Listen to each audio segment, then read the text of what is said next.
this is going to show how dated I am. Rodney Dangerfield, do you know who he is? Oh my goodness, one of my favorites. It is sad.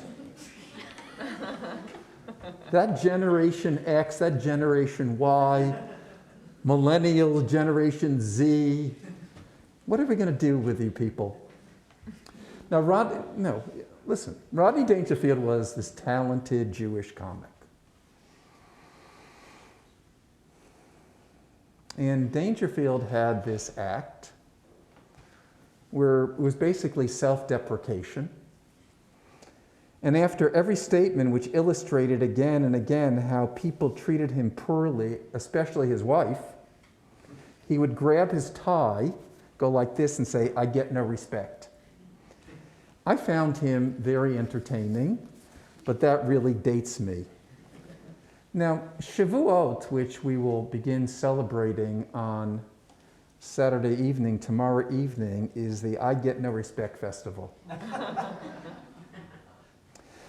It is as important as Passover and Sukkot, and the Torah says that. But for some reason, and this is not new to American life at this moment, it doesn't seem to resonate in the same way that other festivals and things in Judaism, how other things do.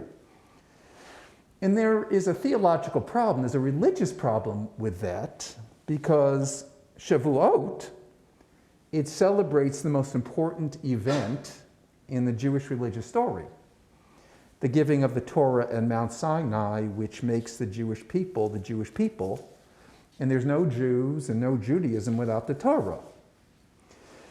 So on Sunday, at our festival services, we will call up our confirmation students, which is our tradition. We'll also have our consecration students here. And I will read for the congregation from the Torah, the Ten Commandments, which in effect is the reenactment of what happened to the Jews at Mount Sinai. And I want to have a footnote here.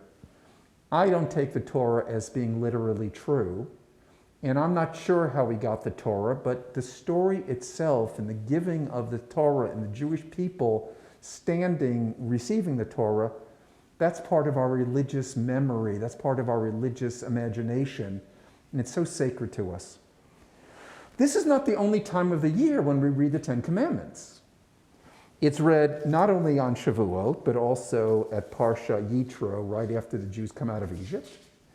And at the very end of our cycle, it'll be the end of August, the reading in Ve'et Hanan, in the book of Deuteronomy. And we need to remember that our religious services are not just words from a prayer book. They are a kind of opera. Choreography in a service matters. And questions arise concerning the choreography of the reading of the Torah. When the Ten Commandments are read, and you might think this is a minor issue, but be a little patient. I'm going to show you it isn't a minor issue at all. When the Ten Commandments are read in the congregation, a question is asked by the rabbis: should the community stand or should the community sit? Now, it might appear just to be, Rabbi Landi, what are you doing? This is what you want to teach us? But it's quite important that we think about what's behind the question. In the Middle Ages, in the great guide to Jewish life, the Shulchan Aruch, one of the most authoritative codes of Jewish life, it says very explicitly, one should not stand for the reading of the Torah in a synagogue in general. And one of the commentaries says, of course, that some are more stringent to stand, and that was the custom of the Maharam, a 17th century rabbi, that the custom is to sit for the reading of the Torah. That's what happens in rabbinic literature. They tell you one thing and another, and you have to choose. Nonetheless, many stand up for the Ten Commandments. One reason for this is noted by Chida, who is a medieval commentator, that the Torah mentions that when the children of Israel received the Torah, it says they stood from afar when the Torah was given. Indeed, the rabbis teach that when Moses was taught the Torah by God at Mount Sinai, he was required to stand in respect for the studying of Torah. And as a reenactment of the giving of the Torah, it is therefore appropriate to stand when the Ten Commandments are read publicly. Recalling the importance of the event at Mount Sinai, Rav Moshe Feinstein, who was a modern, very Orthodox leader of the Orthodox community, suggests another reason for the custom of standing, because standing underscores the importance for the Jewish people of the event that we read about. The giving of the Torah, which came with God's revelation to his people, according to Feinstein, is the most significant event in our history, and it's correct to highlight its importance by standing up as we read in it publicly. So we have one position, don't stand. Another position, we should stand. Back and forth, stand, don't stand. You must have a headache already. But the most authoritative rabbi in Jewish tradition is the Rambam, Maimonides. And this is what he said. And I want you to hear this very carefully.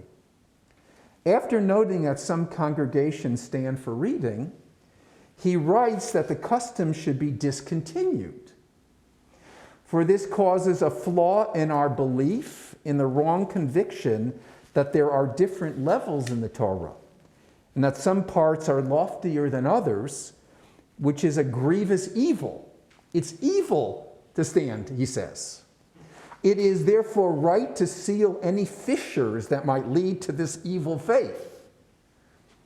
And Rabbi Ovadia Yosef, who was the great Sephardic teacher in Israel, he died a while back, but no one was more authoritative, and he followed the Rambam. Rabbi Ovadia Yosef has written that it is improper to stand for the Ten Commandments, since doing so will give the impression that this section of the Torah being loftier or more important than the rest of the Torah. Okay, I'm going to take a survey, and then I'm going to tell you what the right answer is. Okay? How many, based on my confusing presentation. I didn't think it was so confusing. Stand or sit? How many say we should stand for the Ten Commandments? Oh. How many say we should sit for the Ten Commandments?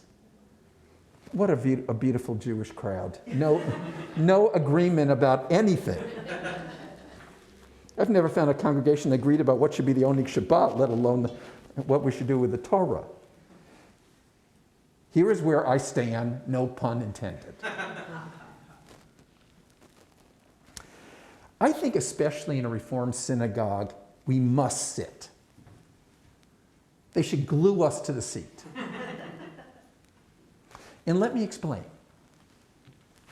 I hear many Jews saying the following: I am a good Jew because I follow the Ten Commandments.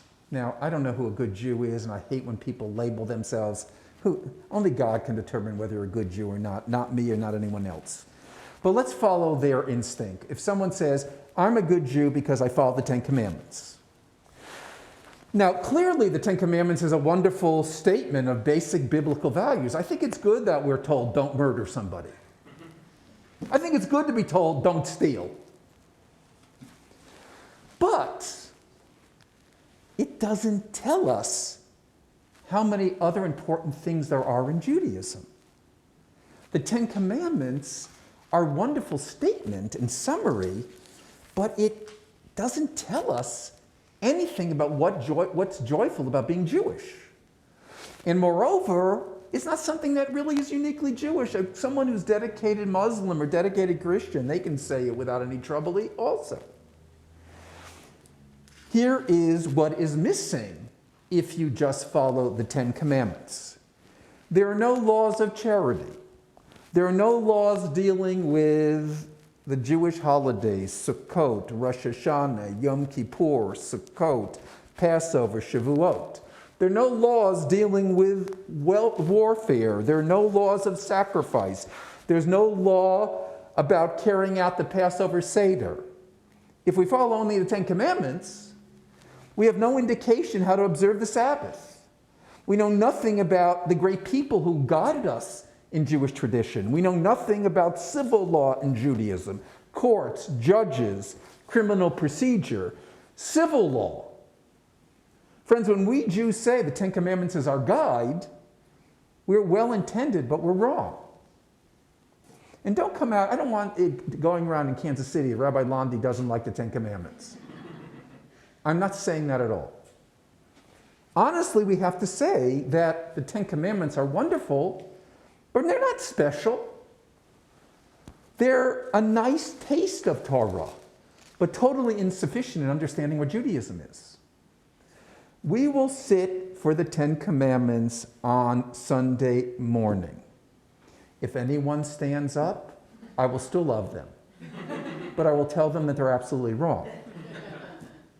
And we will do that because not only do we love the principles of the Ten Commandments, but we recognize that we embrace the entire Torah.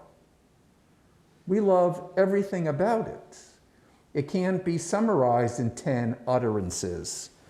So on Shavuot, this holiday that gets no respect, let us celebrate the entire Torah. There's a lot of challenges in it. There's a lot of difficulties in it. There's some things we understand. There's some things we don't understand. There's some things we should understand. But let us rejoice in this glorious tradition that has kept us as Jews for 3,500 years. Shabbat Shalom.